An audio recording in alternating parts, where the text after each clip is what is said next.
Fala aí, pessoal, bom dia, boa noite, boa tarde, boa madrugada para quem estiver chegando aí.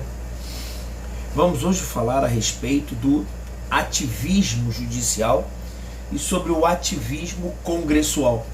São temas interessantes, temas atuais a respeito do ativismo judicial, do ativismo congressual, entender o que é o backlash, entender o que seria o overruling, entender o que seria o distinguishing, entender quais são as funções típicas e quais são as funções atípicas dos poderes, entender essa tripartição de funções e a forma de controle interno e externo entre os poderes. Vamos bater um pouquinho sobre os problemas da República. Isso, eu vivo no sistema democrático, no sistema republicano. Quais seriam os problemas, as doenças, as patologias relacionadas a esse sistema, tá? Então gosto sempre de fazer a introdução, agora dando boa noite ao pessoal aí, não é isso? O Gui Barreto tá entrando, Rafael, Aval, não é isso? Paulo, não é isso?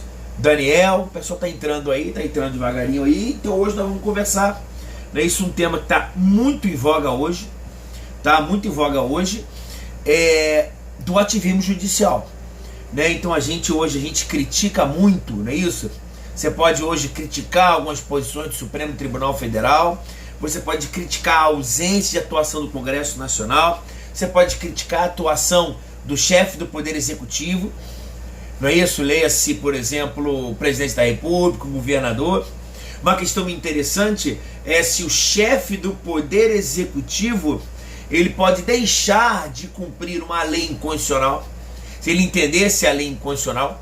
Então a gente vai conversar em alguns temas aí. Lembrando também, tá, gente? Lembrando aí também pro pessoal, ó, da mentoria. Não é isso? Lembrando pro pessoal da mentoria, né? Da mentoria, até pra... Essa que eu não botei não, peraí. O que eu vejo? Bom, deixa pra lá. Lembrando o pessoal da mentoria, não é isso? O pessoal falando que são top aí, Carol também entrou, Rafael Batista. É isso aí, não é isso? Esperando o pessoal entrar mais um pouquinho pra gente conversar sobre isso, tá?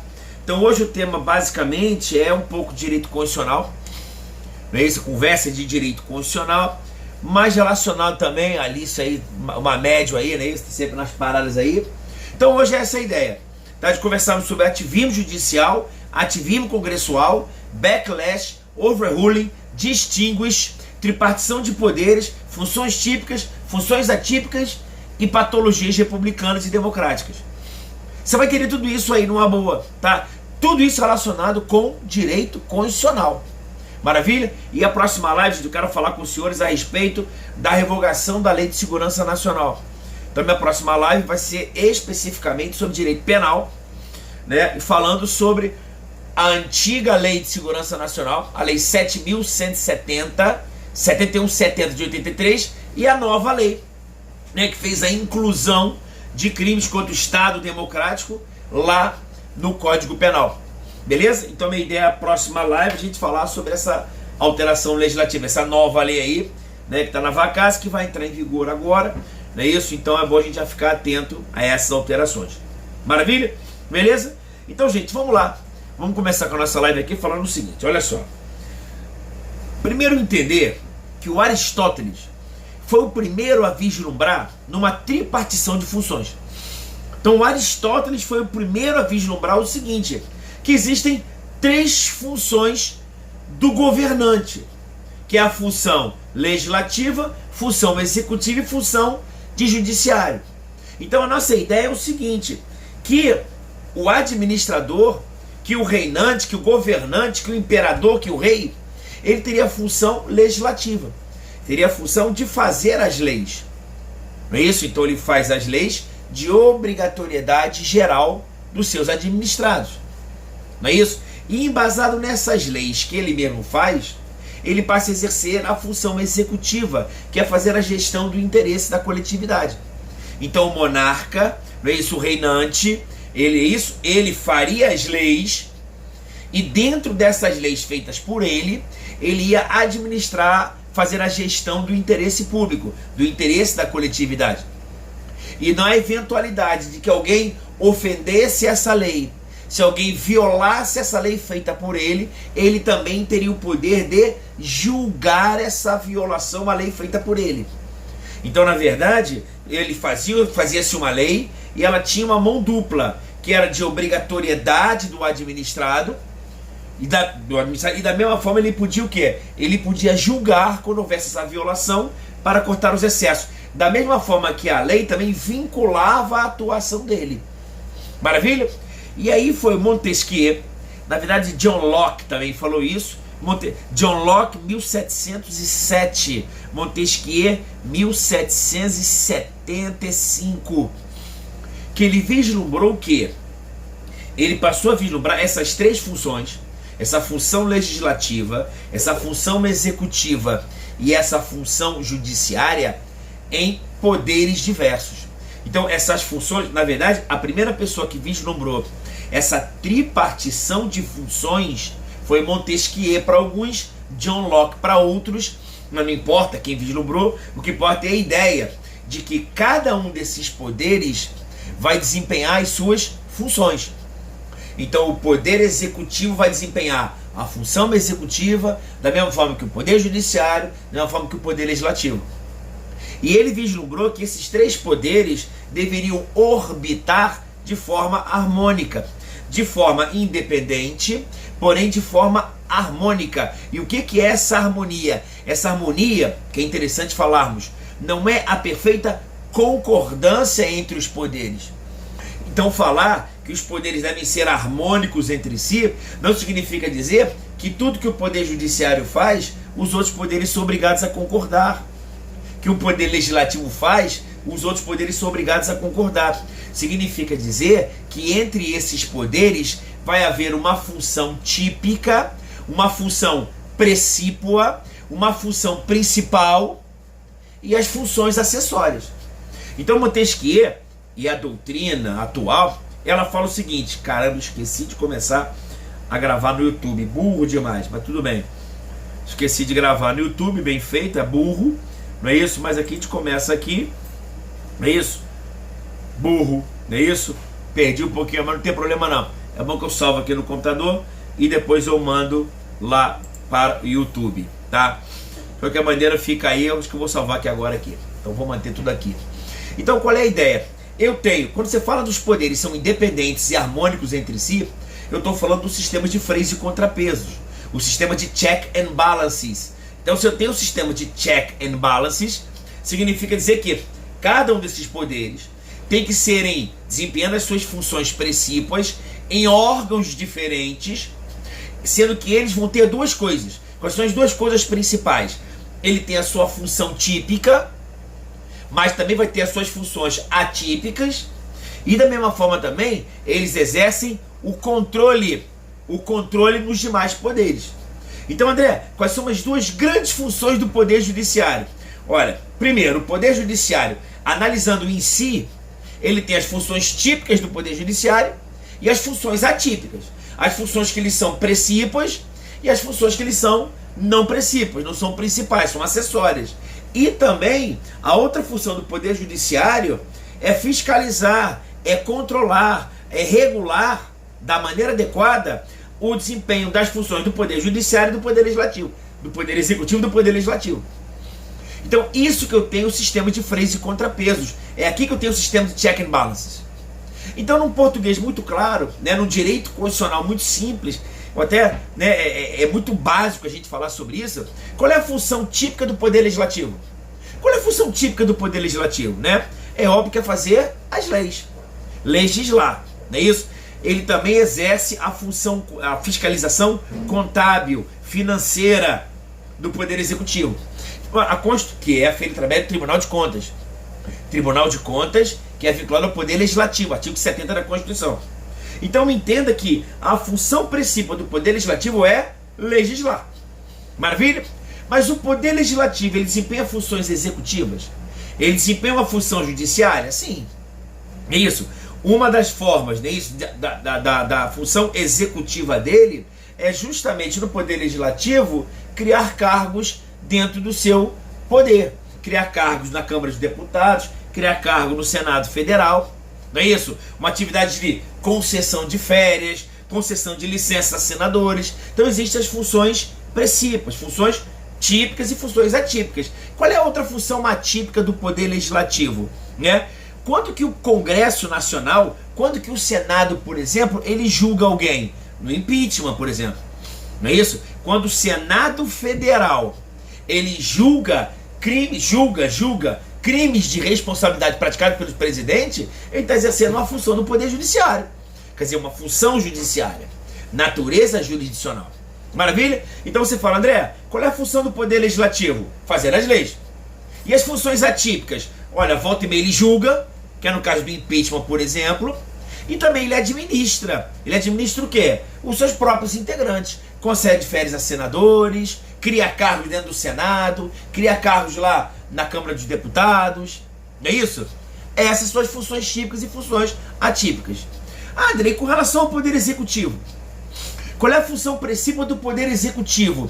Olha, cara, ele faz o quê? A chefia de Estado, a chefia de governo, ele faz a gestão do interesse público, ele administra essa bagaça toda aqui.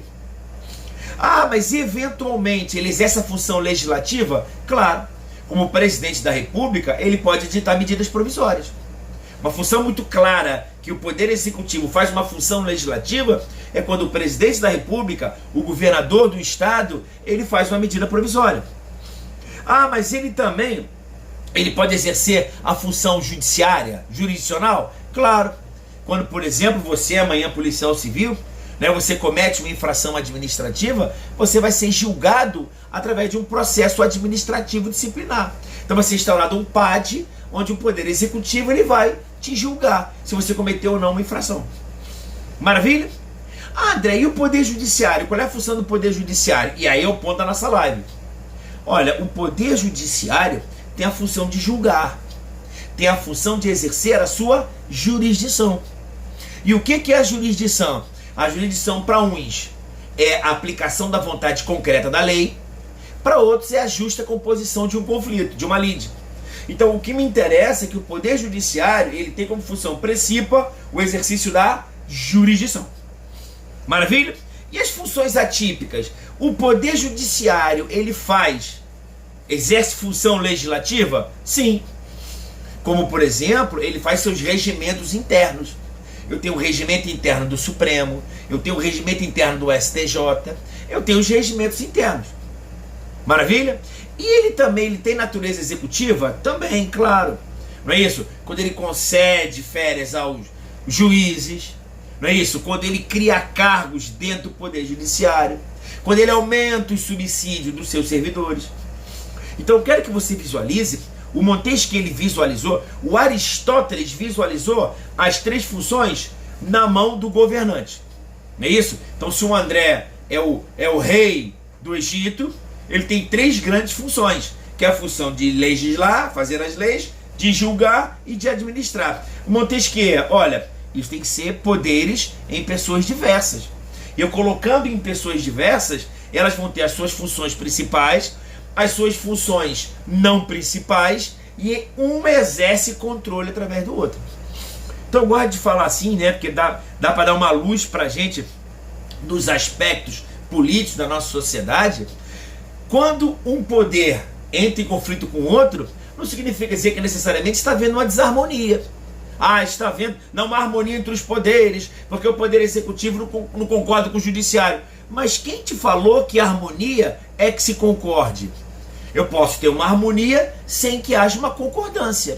Pode haver um conflito de interesses desde que haja harmonia. A diferença é que esse sistema de freios e contrapesos eu vou freando de maneira adequada, sem que nenhum poder se sobreponha ao outro. Maravilha? Então a ideia é não sobreposição. Cada um tem sua função, cada um tem a sua função típica, tem a sua função atípica. A Constituição ela deu as funções para cada um dos poderes e sempre que houver excesso por um de outro, o outro vai controlá-lo. O outro vai fiscalizá-lo. Então é o chamado sistemas de freios e contrapesos. Ponto. Mas aí, qual é a ideia aqui? O primeiro ponto da nossa live de hoje é justamente o ativismo judicial. E o que é o ativismo judicial? O ativismo judicial não deve ser confundido com autocontenção. Não deve ser confundido com judicialização da política. Então, o primeiro ponto, o que é? Olha só, André. O que é a judicialização da política? Todas as decisões de Estado e de governo, todas as decisões ao fazer a administração do interesse público, hoje estão sendo levadas ao Poder Judiciário. Isso é regra do jogo. Então, se toda decisão que o governador do Estado ele faça, eu posso questionar essa decisão de um governador, de um presidente, de um prefeito e levar essa questão ao judiciário para que o juiz ele diga o que está correto, tá? Isso é chamada judicialização da política. Então existe o primeiro questionamento, qual é? Com relação ao chamado déficit democrático. O que é o chamado déficit democrático? Qual é o grande problema da judicialização da política? É que todas as decisões de Estado, de governo, todas aquelas decisões relacionadas com políticas públicas, todas as decisões relacionadas com gestão do interesse público podem ser levadas ao Poder Judiciário. E aí vem o primeiro questionamento. Como é que pode o Poder Judiciário, integrado por juízes, que fizeram um concurso público, que não receberam nenhum voto da população, terem condições de questionar, de anular, de alterar uma decisão realizada pelo governador, pelo presidente, pelo prefeito, que eles têm voto popular? Não é verdade? Então vem esse primeiro questionamento. Então já há um questionamento sobre o déficit democrático com relação à judicialização da política. E um bom exemplo que nós vimos foi com relação ao impeachment da ex-presidente Dilma. A Dilma, quando ela passou por um processo político de impeachment, que é um processo eminentemente político, judicial político, crime de responsabilidade com juiz de admissibilidade lá na Câmara dos Deputados, é um processo político judicial. O Supremo Tribunal Federal, ele definiu qual seria o procedimento a ser realizado no processo de impeachment. Então esse é um exemplo claro de judicialização da política. Um processo político de impeachment foi levado ao Poder Judiciário para que o Supremo Tribunal Federal dissesse qual seria o procedimento a ser adotado nesse julgamento. Comendo chocolate, é mole? Chocolate não, coxinha de galinha. Não é isso? Então você tem uma hipótese de judicialização da política. Maravilha? Essa é uma questão. E o que é vislumbrado é o déficit democrático. Diferente, gente, é com relação ao ativismo judicial. E o que é o ativismo judicial? Tá? É uma maior participação, é uma maior atuação do Poder Judiciário nas decisões políticas relacionadas com o interesse público. Então, na verdade, não vou dizer que é sobrepor, mas é uma maior atuação do Poder Judiciário nas decisões, princípios relacionados ao interesse público, aos interesses da sociedade. E aí o que é interessante, para que você saiba do ativismo judicial, é você entender os 5 standards do ativismo judicial. André, o que você acha do ativismo judicial? Olha, o ativismo judicial, ele tem fundamento no neoconstitucionalismo, na nova ideia de Constituição. Então a Constituição, gente, ela não é composta só por aquilo que está escrito nela, mas também de todos os seus parâmetros fora da Constituição, através dos seus princípios constitucionais, princípios que estão dentro da Constituição ou fora da Constituição, princípios a serem respeitados em âmbito internacional, tratados internacionais. Então eu quero que você entenda que a nossa Constituição, se eu entender através do bloco de constitucionalidade, eu tenho que interpretar a Constituição também junto com o quê? Com critérios internacionais, tratados internacionais, princípios que estão fora até mesmo da Constituição.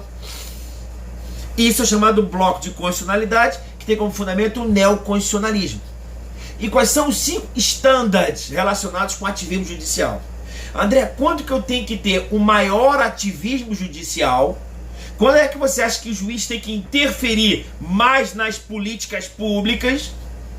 E quando é que o juiz tem que interferir menos? Então aqui eu vou te dar 5 critérios. 3, onde o juiz deve, quando eu falo juiz, poder judiciário, que o poder judiciário deve intervir mais nas políticas públicas. E eu vou dar 2 critérios que o poder judiciário deve intervir menos nas políticas públicas. André, você acha que o STF deve decidir algumas questões? Olha, se eu tocar em 3 assuntos, eu acho que ele deve aumentar a participação dele. Se eu estiver falando sobre 2 assuntos, eu acho que o Poder Judiciário tem que atuar menos nessas questões. Então, quais são os 5 estándares? Olha só.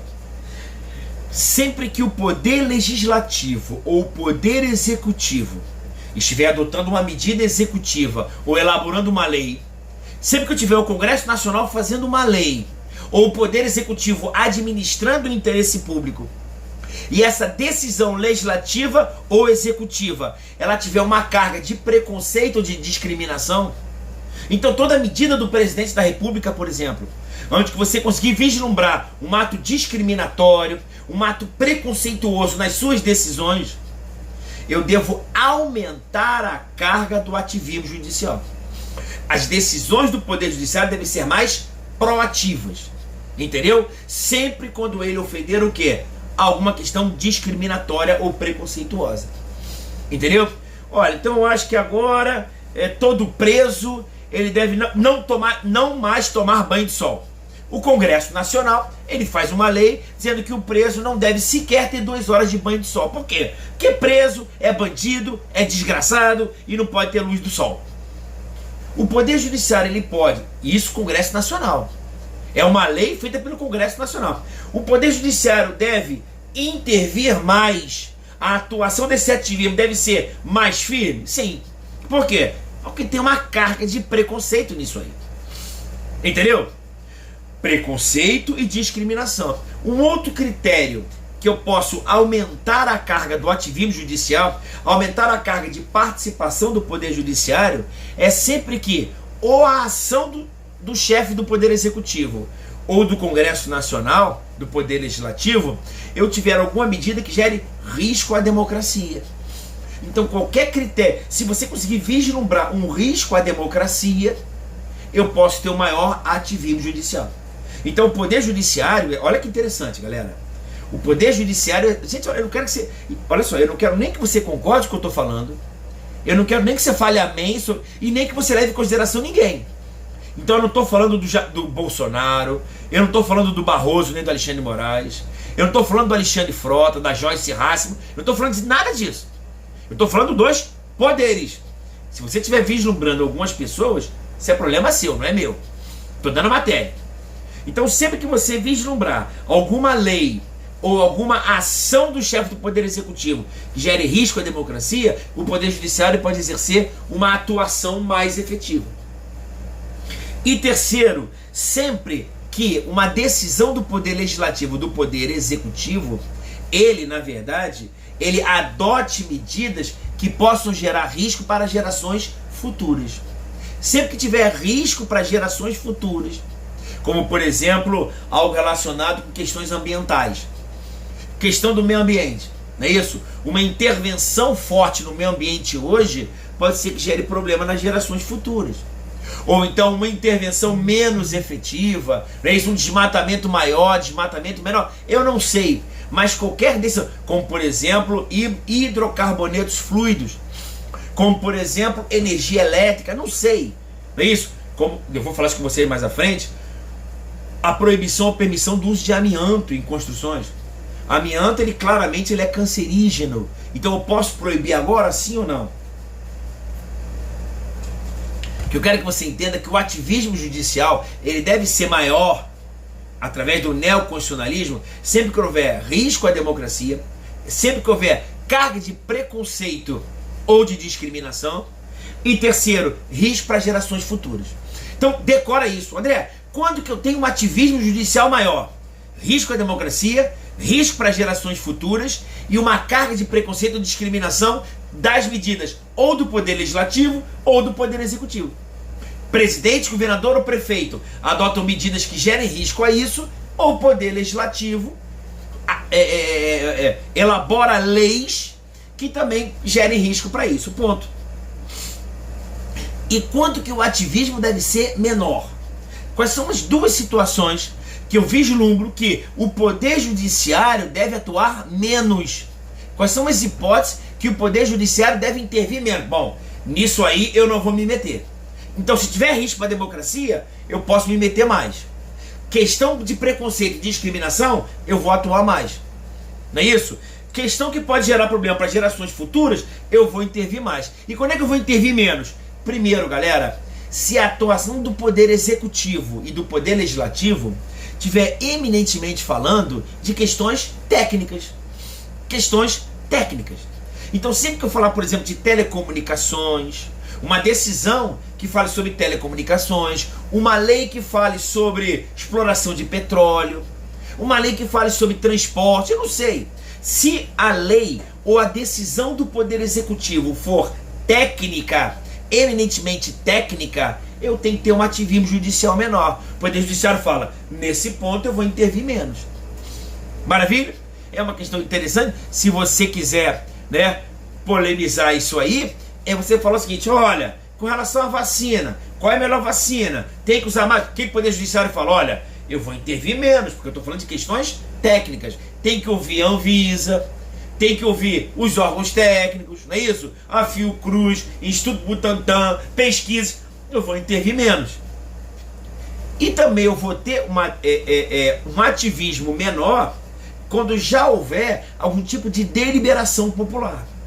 Então, sempre que eu já tiver a participação da sociedade numa determinada questão, eu vou intervir menos o Poder Judiciário. Bom, se essa questão houve plebiscito, se houve um referendo, se teve iniciativa popular sobre isso, se houve audiências públicas com relação a esse tema, como a própria sociedade participou e a própria sociedade decidiu, já houve uma deliberação popular, eu vou intervir menos. O ativismo judicial vai ser menor. Maravilha? Então, gente, novamente, eu não quero que você nem concorde nem discorde. Eu quero que você primeiro entenda. As lives aqui são para que a pessoa entenda isso. Então, André, o que você acha desse ativismo judicial? O Supremo está intervindo muito, o Supremo é uma desgraça, STJ é uma sacanagem, juiz... Cara, beleza, concordo, show de bola e tal. Cara, agora entenda, ele vai intervir mais ou menos, ok? E qual é o grande problema disso? O problema que alguns autores criticam, tá, é que no ativismo judicial eu tenho que sempre observar o que, gente? Os sistemas de freios e contrapesos, check and balances. Então, aonde que ficaria o ativismo judicial? O ativismo judicial ficaria justamente na função de fiscalizar os outros poderes. Então, o poder judiciário, ele pode fiscalizar os outros poderes? Sim. De que forma? De uma forma equilibrada. Então, alguns autores sustentam que quando o poder judiciário ele faz o ativismo judicial, ele está comprometendo o equilíbrio entre os poderes. E qual é o grande fundamento? O déficit democrático.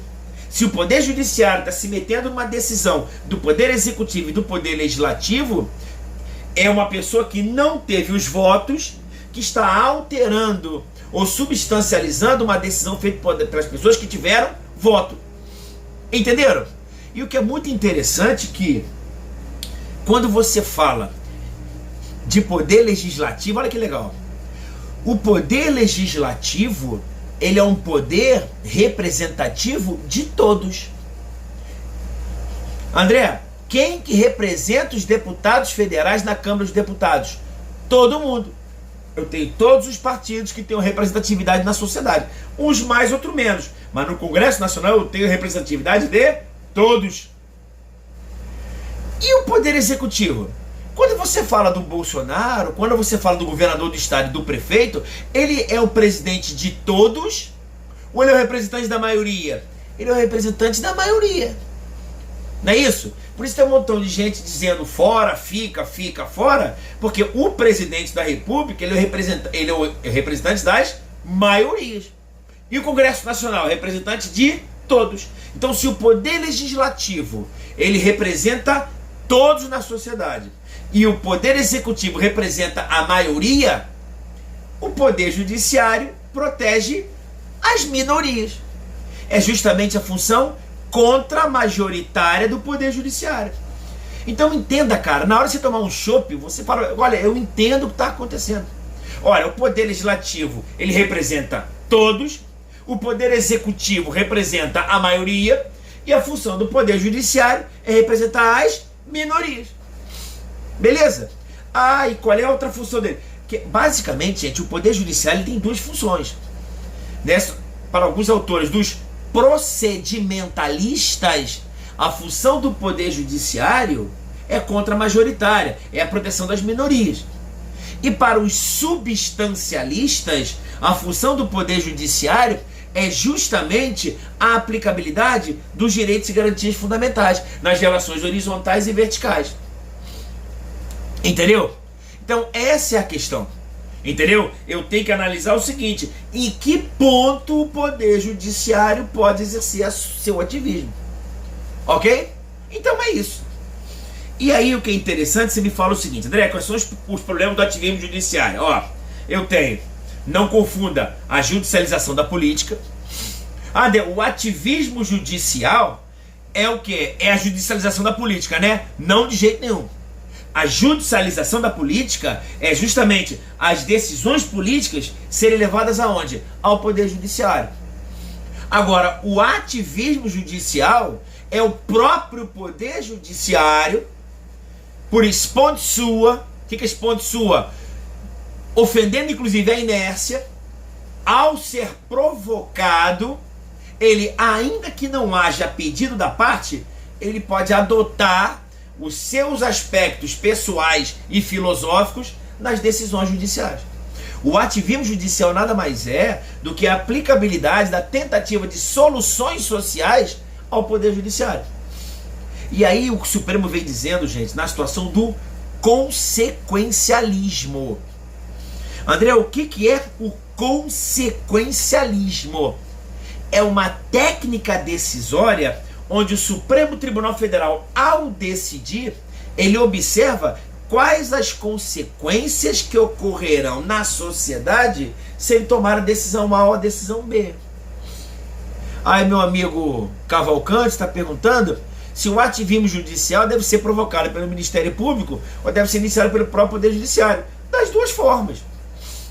Entendeu? Se o Ministério Público ele entrar com uma denúncia, por exemplo, cometendo um crime, não é isso? É possível que eu aplique o ativismo judicial? Sim.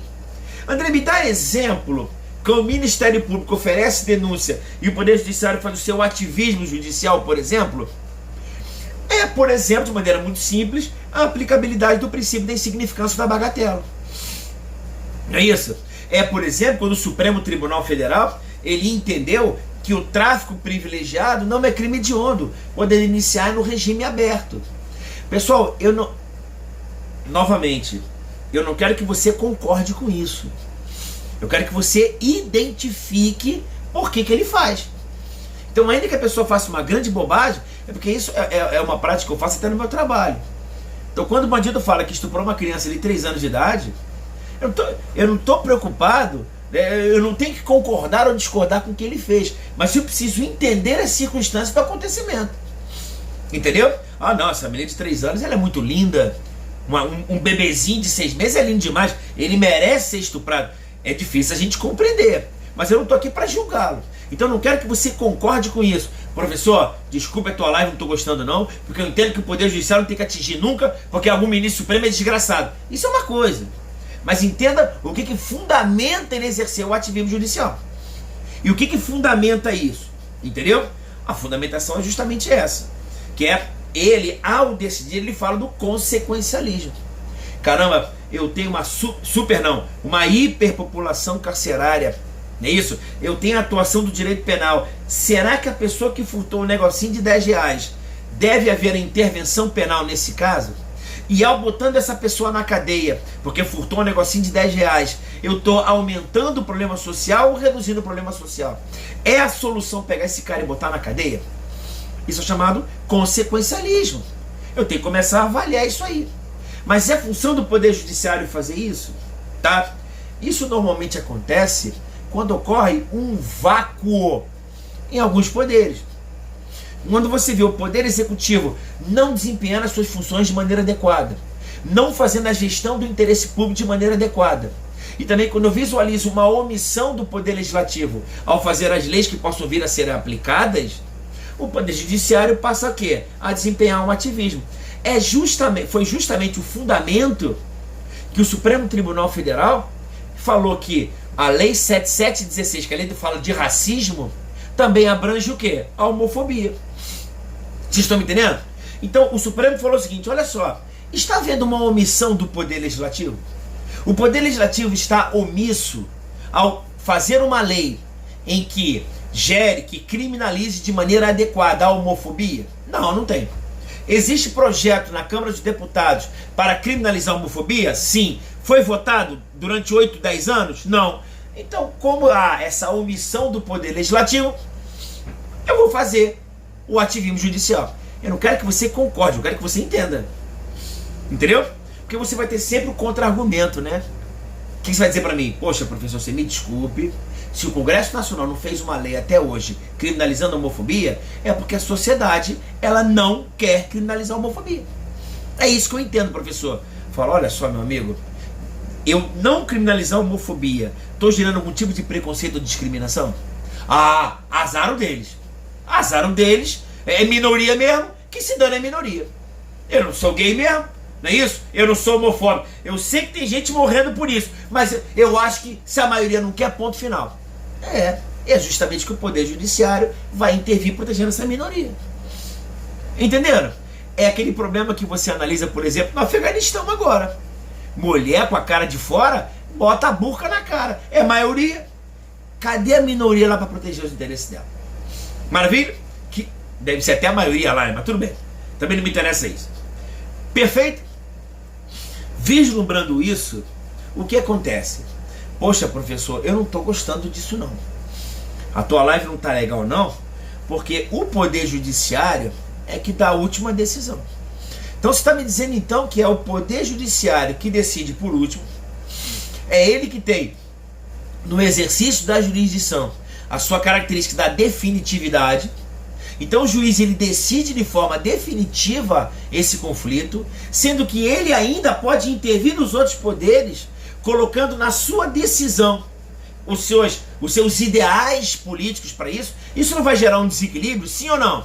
Sim, verdade. E aí quando entra o ativismo congressual, que é o chamado backlash. O que é o ativismo congressual? A partir de agora você já não vai mais falar bobagem. Você não vai repetir mais que o Poder Judiciário dá a última palavra numa questão. André, é o Poder Judiciário que decide por último. É o Poder Judiciário que dá a última palavra. É o Supremo Tribunal Federal que fala por último. Certo ou errado? Errado. O Supremo Tribunal Federal, quando ele decide, ele fala por último naquela rodada de discussão. Como é que é isso? O Supremo Tribunal Federal, quando ele decide, gente, ele dá uma decisão final naquela questão, naquela rodada de discussão. O que é isso? Sempre que o Supremo Tribunal Federal ele declara algo inconstitucional, sempre que o Supremo Tribunal Federal toma uma decisão, essa decisão tomada pelo Supremo nada impede que o Congresso Nacional faça uma lei em sentido diverso. E nós tivemos no nosso ordenamento jurídico dois grandes exemplos, que foi da vaquejada. Um outro grande exemplo que foi o quê? No uso de amianto. Então quando eu falo de vaquejada e de amianto, é um exemplo claro de backlash, de ativismo congressual. A lei complementar 135, a lei da ficha limpa. Olha que coisa linda. A lei da ficha limpa foi um exemplo claro de ativismo congressual. Explica isso melhor, André. A lei que falava do amianto permitia o uso de amianto em obras. E foi feita uma pesquisa e essa lei foi levada ao Supremo Tribunal Federal como uma lei inconstitucional. Por quê? É uma lei, se eu não estiver errado, uma lei de Goiás. A lei de Goiás permitia o uso de amiantos em determinados tipos de construções. E essa foi uma ação declaratória de inconstitucionalidade para declarar a lei que permite o uso de amiantos como uma lei inconstitucional. E houve a participação da sociedade. Era uma questão técnica, porque a medicina falou o seguinte: gera câncer. E com esse parecer técnico fundamentou a ação declaratória de inconstitucionalidade. A lei que fala do uso de amianto deve ser declarada inconstitucional porque eu tenho um parecer técnico aqui. A medicina me fala que gera câncer. O que falou o Supremo? Show de bola. Se tem uma questão técnica, eu não devo ter muito ativismo. Então, se ele está dizendo que gera câncer, show, a lei é inconstitucional. O Supremo declarou inconstitucional. Bom, então o Supremo falou e deu a última palavra, certo ou errado? Naquela rodada. O que fez a Câmara, a Assembleia Legislativa do Estado de Goiás? Fez uma lei permitindo isso. Nós, representantes do povo, entendemos que o amianto pode ser utilizado sim. Tá certo que pode ter tido questões econômicas, questões políticas paralelas, mas a Assembleia Legislativa, ela tem esse poder. Um outro exemplo fantástico foi a vaquejada lá no Congresso Nacional. O Supremo Tribunal Federal entendeu que, apesar de nos estados a vaquejada ser uma cultura, isso trata com crueldade animais, e a Constituição veda o tratamento cruel a animais. Então a lei que permite a vaquejada foi declarada inconstitucional. O entendimento da vaquejada não pode, porque ela é inconstitucional. O Congresso Nacional foi lá e fez uma lei permitindo o quê? A vaquejada. Ah, Supremo Tribunal Federal, isso é inconstitucional? Show de bola. A tua decisão não vincula o Poder Legislativo. Ah, André, onde é que está isso que eu não estou entendendo? Isso está expresso na Constituição, cara. Vou ler para vocês, olha que interessante. O artigo 100... Interessante não, você está sabendo isso. Onde é que está escrito isso? Artigo 102, parágrafo 2º da Constituição. Olha que ele fala: as decisões definitivas de mérito proferidas pelo Supremo Tribunal Federal nas ações diretas de inconstitucionalidade e nas ações declaratórias de constitucionalidade, quer dizer, na ação de inconstitucionalidade e na ação de constitucionalidade, produzirão eficácia contra todos e efeitos vinculantes. Produzirão eficácia contra todos, todo mundo, e efeito vinculante, vírgula, relativamente aos demais órgãos do Poder Judiciário e administração pública, direta e indireta, nas esferas federal, estadual e municipal. Então, André, as decisões na ADIM e na ADC, quando o Supremo declara algo inconstitucional, ou quando ele declara algo constitucional, isso vale para quem? Isso vale para todo mundo, eu, você e a tua mãe. Nós, todo mundo. Temos que respeitar? Sim, claro. O Supremo fala uma coisa, o André tem que respeitar. Inclusive, como ela tem força vinculante e eficácia erga omnes, cabe, se qualquer poder a descumprir, cabe reclamação. Então, André Queiroz é obrigado a cumprir a decisão do Supremo? Com certeza. Da última palavra? Com certeza, nessa rodada. Porque a Constituição ela fala que vai vincular os demais poderes do Judiciário. Quando ele fala demais poderes, está vinculando quem? Todo o Poder Judiciário, menos o Supremo. Então, André, a decisão do Supremo vincula quem? Todo mundo, menos ele mesmo. Por que isso? Porque ele, gente, ele pode alterar o seu entendimento. É o chamado, vou conversar com vocês, overruling e distinguishing. Então entenda, as decisões do Supremo valem para quem? Ele vale para todo mundo do Poder Judiciário, menos o STF. E vale para todo mundo do Poder Executivo. A administração pública direta e indireta no âmbito estadual, federal e municipal. Ponto. Significa dizer que, pelo artigo 102, parágrafo 2º, as decisões do Supremo vincula quem do Poder Executivo? Todo mundo. Vincula quem do Poder Judiciário? Todo mundo, menos o próprio Supremo. E vincula quem do Poder Legislativo? Ninguém. Nenhuma decisão do Supremo Tribunal Federal vincula a elaboração de leis. Então, se o Supremo Tribunal Federal disser que esse fone de ouvido não pode ser vendido no Brasil, porque isso ofende o princípio da dignidade da pessoa humana, no dia seguinte, a Câmara dos Deputados pode elaborar uma lei e sancionar uma lei dizendo que isso aqui pode ser vendido no Brasil? Perfeito. Como é que é o nome disso? O nome disso é ativismo congressual. É o chamado backlash. O que é o backlash? Quando o Supremo decide, ele decide aquela questão naquele momento, naquela rodada de discussão. Porque se aquela questão for levada ao Congresso Nacional, e o Congresso Nacional ele pode perfeitamente decidir de forma diversa. Fantástico isso. Você entender isso é fantástico.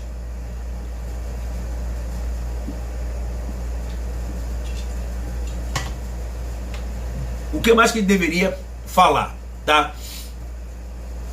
O que mais? Uma outra questão interessante que é o seguinte. Uma questão interessante é um tema na Suprema Corte da Colômbia. Então a Suprema Corte da Colômbia ela falou o seguinte, olha só. O que está acontecendo aqui? Eu posso exagerar no ativismo judicial. Então agora eu vou conversar com vocês uma coisa que no futuro pode até acontecer com a gente, tá? Que é o chamado, gente, estado de coisas inconstitucionais. Então, André, quando é que eu tenho um ativismo judicial? Cara, eu vou ser sincero, tá?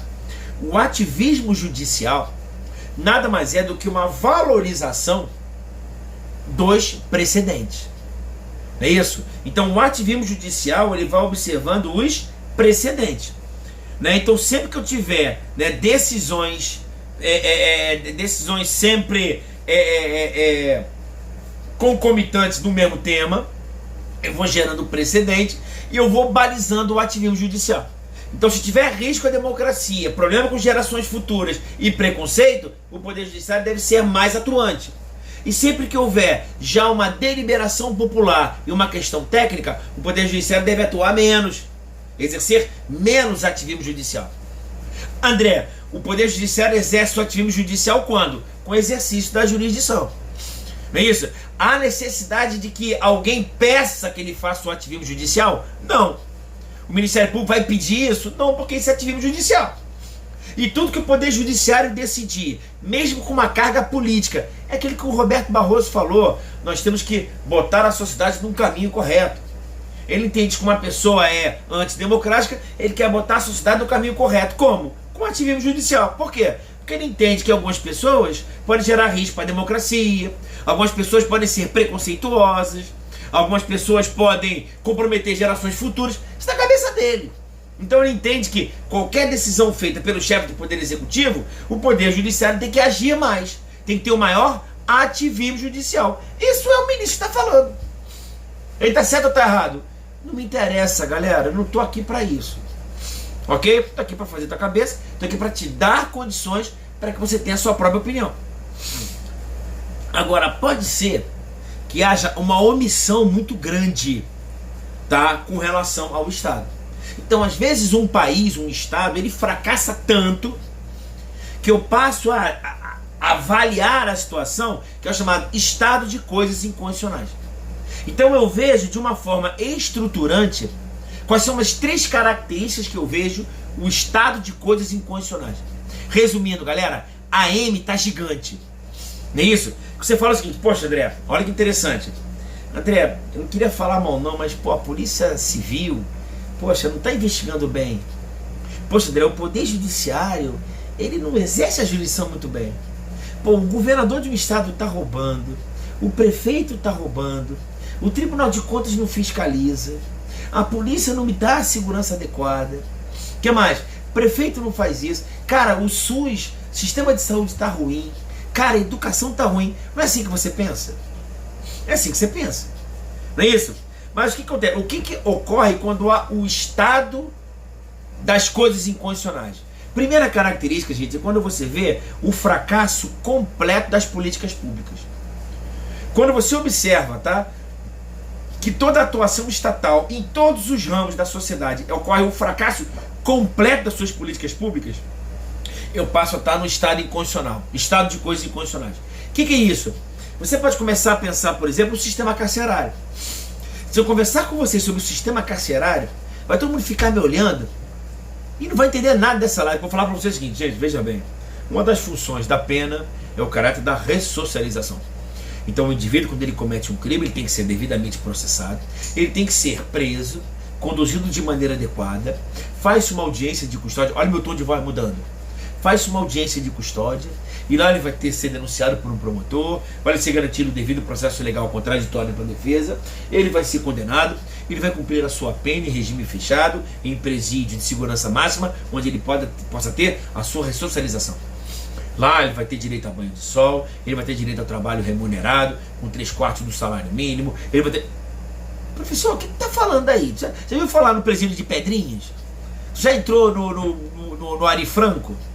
Então o André Queiroz, sentado no escritório dele, na casa dele, fala de uma coisa, mas quando você olha a realidade, você fala, caramba, houve o fracasso total da política pública relacionada com os presídios. Quando eu começo a sentir isso, é um primeiro elemento que houve o estado de coisas inconstitucionais.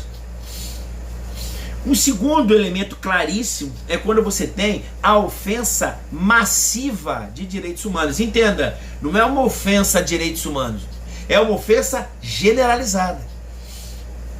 Então, quando você olha o Afeganistão, no Brasil você ainda não tem isso ainda, você não observa uma ofensa maciça a direitos fundamentais, né? Você em algumas comunidades você vê que a polícia entra matando, não sei, não estou querendo dizer isso.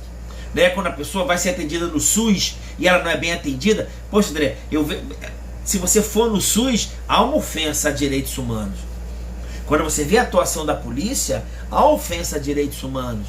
Quando você vê a educação, eu sei, cara, mas não há uma ofensa massiva de direitos humanos, dos direitos humanos. Isso seria uma segunda característica. E uma terceira, muito comum também nesses estados de coisas inconstitucionais, o bloqueio completo dos processos judiciais para solucionar esses problemas.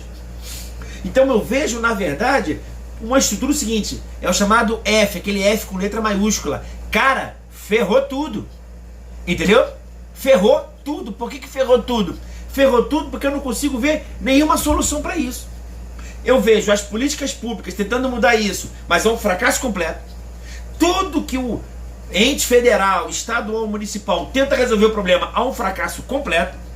Eu tenho, em razão desse fracasso, uma ofensa massiva dos direitos humanos. E o terceiro, quando eu tento resolver no Poder Judiciário, você observa que o próprio Poder Judiciário também está bloqueado. Então há um bloqueio completo dos processos para solucionar esses problemas. Eu estou falando do estado de coisas inconstitucionais que aconteceu, por exemplo, na Colômbia. Maravilha? Poxa, André, e aí? Tá? E aí? O que é bacana você dizer que nós ainda não estamos, você vai entender por quê. Porque eu falo para você, olha, se eu tenho uma ofensa a direitos humanos, se eu tenho um estado que está ofendendo direitos humanos, se eu tenho um município que está ofendendo os direitos humanos, a Constituição fala que cabe intervenção federal. Então, se você estiver entendendo que deputados federais estão sendo presos, blogueiros estão tendo os seus sites cancelados, desmonetizados, se você entenda que isso é uma ofensa a direitos humanos, e é o próprio Poder Judiciário que está fazendo isso, ou não, é possível que haja o quê? Uma intervenção federal.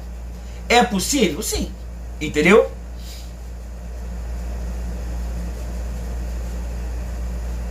Entendeu? Então você tem... Beleza. Então você tem uma intervenção federal. Não há necessidade de adotar o estado das coisas inconstitucionais. Eu posso fazer uma intervenção federal.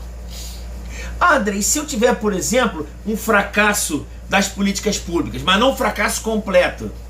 Se houver um fracasso das políticas públicas, é justamente o que é cabível o ativismo judicial. Então, se você começa a observar que políticos estão roubando demais, o Poder Judiciário pode exercer o quê? O seu ativismo, adotando de forma o quê? De forma mais intensa em algumas decisões. Entendeu? Por isso que alguns autores sustentam a Operação Lava Jato. A Operação Lava Jato foi um pouco desproporcional. Olha, isso pode ser caracterizado como ativismo judicial. Por que ativismo judicial? Porque, na verdade, foi se entendido que o Brasil não decolava. Por quê? Porque a Petrobras não decolava porque havia um saque maciço na Petrobras. Então houve a necessidade de uma maior intervenção do Estado para dissolver aquela organização criminosa.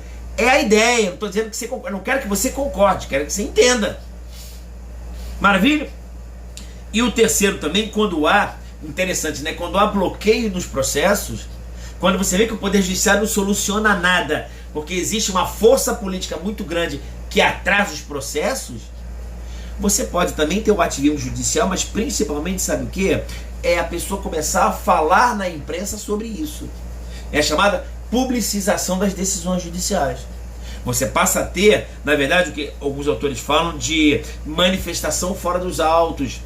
Então as pessoas começam a falar fora ao juiz, olha, eu não estou conseguindo decidir por isso, porque os recursos não são interpostos, lá no Supremo Tribunal Federal tudo é anulado, então os juízes passam a falar na sociedade. Você lembra da Operação Lava Jato, que o Dallagnol falava, Sérgio Moro não, mas o Ministério Público falava, olha, nós precisamos de apoio da população. População, nos dê apoio, vá para a rua. Por quê? Porque pode haver o bloqueio dos processos judiciais. Se ninguém for para a rua, o establishment vai matar os processos, hein? Entendeu? Então, vem para a rua, vamos para a rua. Essa é a ideia do ativismo judicial. Como é que é o ativismo judicial? Ele passa a falar fora dos autos. Entendeu? Qual é a outra forma também? Para que os processos passem a andar mais, eu passo a chamar a sociedade para participar. É o chamado amicus curiae, audiências públicas.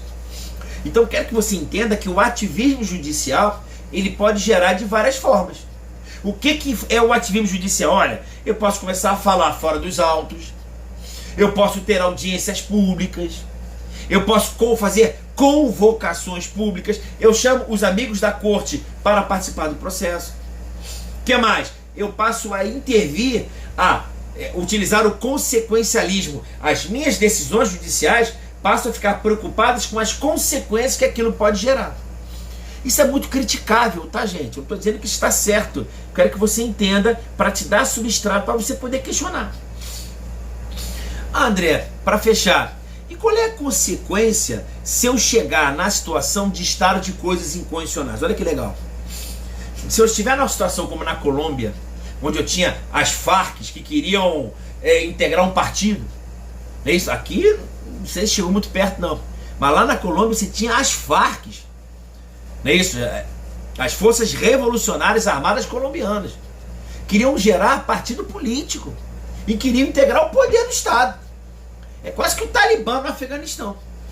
E aqui alguns entenderam que também estava assim. Estou dizendo que é o que não é. Entendeu? Então você tinha, para a ideia de alguns, partidos políticos que se assemelhavam a organizações criminosas. E se eles integrem o poder, ele consegue se infiltrar no poder, nas instituições, eu posso gerar um estado de coisas incondicionais. Como eu boto as pessoas que eu quero em pontos chaves do Estado, eu passo a não ter mais retorno. Então qual é a ideia? A ideia é o seguinte, como é que eu mudo isso? E aí foi feito lá na Colômbia. O que eles passaram a fazer, gente? As decisões dos juízes não eram somente nos autos. Eles não resolviam só as questões do processo. Ele, além de solucionar a questão do processo, ele passava a tomar decisões judiciais estruturantes e complexas. Ele passava a dar uma decisão até fora dos autos. Ainda que houvesse parte A e B, ele passava a decidir de acordo com C, D e E, atingir pessoas fora do processo. Ele passava, gente, a ter decisões judiciais estruturalmente complexas. E além de tudo, as decisões elas eram prolongadas. A decisão do juiz não valia para aquele processo. Naquele momento, ela era mantida a sua decisão. Enquanto a situação estiver incondicional, a decisão judicial ela vai ser mantida. A decisão judicial não se preocupa mais em produzir eficácia, mas sim a preocupação com relação aos seus efeitos. Entendeu? Eu vou tomar decisões até que a Farc, por exemplo, saia do poder. Interessante isso, porque você começa a jogar sua decisão para frente. O poder judiciário passa a ser, ele deixa de ser imparcial e passa a ser parcial. Ele passa a ser parte do processo. Por quê? Porque se eu tenho uma situação de coisas incondicionais, o poder judiciário não deve mais ser imparcial, ele deve ser parcial. Por que parcial? Porque ele é Estado. Então ele tem que resolver o problema dele mesmo. o Poder Judiciário passa a tomar decisões para resolver o problema da sociedade e dele também. Olha que interessante isso. Então o que passa a fazer o juiz? Eu passo a dar decisões prolongadas. A minha decisão vai ficar valendo enquanto tiver esse problema. Entendeu? Então, por exemplo, situação carcerária. Eu vou adotar, sei lá, tráfico. Todo tipo de tráfico agora vai ser no regime aberto. Por quê? Porque os presídios estão ultralotados. Se eu pegar um traficante e botar no presídio, se eu botar esse cara no presídio, vai lotar ainda mais e vai todo mundo morrer. Eu estou exagerando para entender. Então, enquanto tiver uma hiperlotação dos presídios, todas as decisões que vierem para eu decidir com relação a tráfico, eu vou botar no regime aberto. Por quê? Porque eu tenho uma situação inconstitucional das coisas. Então, enquanto tiver essa situação inconstitucional, eu vou decidir dessa forma. O dia que eu tiver presídios adequados, eu passo a botar o cara no regime fechado. Ah, professor, mas você tem que entender que o tráfico, ele corrói a sociedade, ele implode com a... Tudo isso eu sei, cara. Só que eu tenho situações inconstitucionais. Eu tenho um presídio que está aí pelotado, as pessoas estão morrendo, eu estou vislumbrando isso, ponto. Estão me entendendo? É uma decisão que eu não sei se é adequada, mas é um fundamento. Entendeu? Interessante, o processo só vai ser extinto depois que o problema for resolvido. Então eu vou continuar com esse processo aqui até que o problema seja resolvido. Enquanto o problema não for resolvido, eu, Poder Judiciário, vou decidir dessa forma. Então eu quero que você entenda que hoje nós vivemos um ativismo judicial. E se o problema se permanecer ou então ele se agravar, pode ser que haja a declaração de estado de coisas inconstitucionais. E tendo a declaração de estado de coisas inconstitucionais, eu posso ter um ativismo ainda maior do Poder Judiciário. Vocês estão me entendendo? Então o que eu acho bacana é a gente entender isso. Por isso que eu não queria só deixar aqui, né, a questão da chamada overruling e o distinguishing. O que é o chamado overruling? Quem sabe um pouco de português, né? Overruling, regra, acima da regra. Eu quero que você entenda que o overruling é aquele instrumento para não gerar a chamada fossilização da Constituição. O que é isso? A Constituição, gente, ela é viva, ela é dinâmica, ela tem plasticidade, ela tem que estar sempre sendo reinterpretada e se readequando à realidade social. Então eu tenho uma sociedade que ela é dinâmica e eu tenho uma Constituição estática. O texto dela é estático. Então eu, apesar ser estática o que está escrito na Constituição, eu, no meu método interpretativo, eu tenho que dar dinamicidade a ela para que ela se adeque à realidade social. Então os mais conservadores falam o seguinte: veja bem, não quero que você concorde, eu quero que você entenda. Professor, você, por gentileza, você pode me ler o que está escrito no artigo 226 da Constituição? O casamento é a união entre homem e mulher. Casamento é entre homem e mulher. Maravilha? Isso foi escrito em 1988. De lá para cá a sociedade mudou? Sim. Mudou para melhor ou para pior? Não me interessa. Mudou para o caminho certo ou para o caminho errado? Não me interessa. Você concorda com isso ou discorda? Não te interessa. Mas o que interessa é que ela mudou. E eu tenho que pegar essas mudanças sociais e readequar o texto constitucional. O que é isso? Né? E André, mas você me desculpe, o Supremo já decidiu em 1992, estou chutando, que casamento é só entre homem e mulher. Então o Supremo já decidiu que casamento é entre homem e mulher. 2021 ele pode mudar? Pode ou não pode? Pode. Ah, legal, decidi lá. Mas estou decidindo diferente. Como é que é o nome disso? Overruling. Por quê? Porque eu melhorei a minha ideia. Eu me readaptei às mudanças da sociedade. O nome disso é overruling. Como também existe o chamado distinguishing. O que é o distinguishing? É uma decisão que cabe aos demais órgãos do Poder Judiciário. Então, por exemplo, o Supremo Tribunal Federal ele faz uma súmula vinculante. André, o Supremo Tribunal Federal faz uma súmula vinculante. Essa súmula vinculante tem que ser aplicada aos demais órgãos do Poder Judiciário? Sim. Tem que ser aplicados a todos os entes do Poder Executivo? Sim. Aplica aos órgãos do Poder Legislativo? Não. É aí que entra o ativismo congressual. Mas o que me interessa?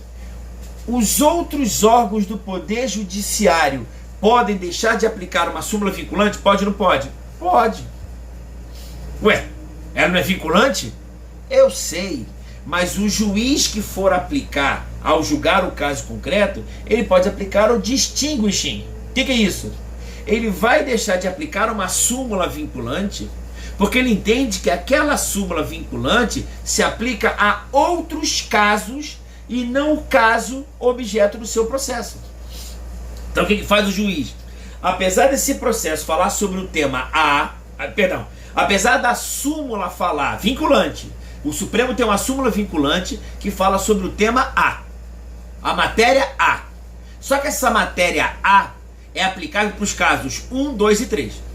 A súmula A aplica-se aos casos 1, 2 e 3. O caso do meu processo é o caso 5. Como a súmula só se aplica ao caso 4, 3, 2, 1, o objeto do meu processo é um caso 5. Não é o caso semelhante ao fundamento daquela súmula. Então eu, como juiz, vou aplicar o distinguishing, não vou aplicar a súmula vinculante e vou decidir de forma diversa. Isso está no artigo, gente, 489 do Código de Processo Civil. Então eu tenho Código de Processo Civil. Eu tenho um artigo 489 do Código de Processo Civil. O juiz ele pode deixar de aplicar até uma súmula vinculante, mas ele vai fundamentar que é um caso diverso. Então olha que interessante, gente, quando a gente fala sobre isso. E, inclusive, tem a chamada mutação constitucional. André, o que é a mutação constitucional? É quando o Supremo Tribunal Federal ele interpreta a norma constitucional de uma forma e ele passa a observar que houve mudanças fáticas na sociedade. Então eu tinha uma interpretação do artigo 10 de uma forma, mas eu interpretava a Constituição dessa forma quando eu tinha a sociedade dessa forma. Como eu começo a observar que houve uma alteração da realidade social, eu também passo a alterar a forma com que eu vou interpretar a norma constitucional. Entenderam? Então eu tenho chamado o distinguish e o overruling e a mutação constitucional. Tudo isso para evitar, gente, a fossilização da Constituição. O que seria a fossilização da Constituição? A Constituição passa a virar um fóssil. Então aquele papelzinho, aquela lei de 250 artigos, não é isso? Ao invés de ser uma coisa viva, que ela se adapta à realidade social, ela passa a ser um fóssil. Você enterra ela e ela fica um fóssil. Maravilha? Que fique bem claro que tudo isso que eu estou falando para vocês não significa dizer que tudo que eu falo eu concordo. Tá? Tem muita coisa com a qual eu concordo, tem outras coisas que eu não concordo. Não é que é a minha live, eu estou dando a matéria para vocês. Ativismo judicial, ativismo congressual, backlash, overruling, distinguishing, funções expressivas dos poderes, funções típicas e funções atípicas, e o estado de coisas incondicionais. Tudo isso na nossa live aqui de hoje. Maravilha? Bateu aqui mais de uma hora, como sempre, não é isso? Galera, sempre lembrando aí, ó, quem quiser aí, ó, quem ficou até o final aí, quiser mandar uma mensagem, quiser aí mandar o resumo dessa bagaça aí, fixa comentário, fixa só. Aí quiser mandar comentário disso aí, maravilha, é só falar aí. Maravilha, galera, ó, um forte abraço aí. Próxima live vai ser com relação a crimes contra a segurança nacional, que não são mais crimes contra a segurança nacional, revogação da lei de segurança nacional. Maravilha, galera, ó, um forte abraço aí, tudo de bom e até a próxima. Fui, valeu!